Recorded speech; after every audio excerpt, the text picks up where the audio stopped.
Hi நண்பர்களே, இந்த வீடியோவில் நம்ம தோசை மாவு எப்படி அரைக்கிறதுன்னு பார்க்க போகிறோம். இதில் நான் வந்து 6:1 என்ற ரேஷியோவில் எடுத்திருக்கேன். இதில் 4 கப் புழுங்கல் அரிசி, 2 கப் பச்சரிசி, 1 கப் உளுந்து, அதுக்கப்புறம் கொஞ்சம் வெந்தயத்தை சேர்த்து ஊற வச்சு நான் வீடியோவில் காட்டிருக்க மாதிரி நீங்கள் ஸ்டெப் பை ஸ்டெப்பாக அரைச்சி முதல்ல உளுந்து ஆட்டி வச்சுக்கோங்க. அடுத்தது அரிசியை ஆட்டி எடுத்து வச்சுக்கோங்க. நல்லா மையாக ஆட்டாதீங்க, கொஞ்சம் குறைனே அரிசி ஆட்டுங்க. அப்போ தான் வந்து தோசைக்கும் நல்லாயிருக்கும், இட்லிக்கும் நல்லா ஊற்றும் போது சூப்பராக இருக்கும். அதுக்கப்புறம் 2 மாவையும் ஒன்றா சேர்ந்து கலந்து மிக்ஸ் பண்ணி இப்போ நீங்கள் நைட் அரைச்சிங்கன்னா அடுத்த நாள் வரைக்கும் அதை பொங்க விடுங்க.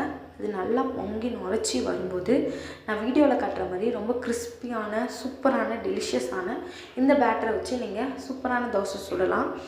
அதுக்கு நான் கேரண்டி. ட்ரை பண்ணி பாருங்கள். இந்த தோசை பேட்டரை லைக் பண்ணுங்கள், சப்ஸ்கிரைப் பண்ணுங்கள், மறக்காமல் நம்ம சேனலை.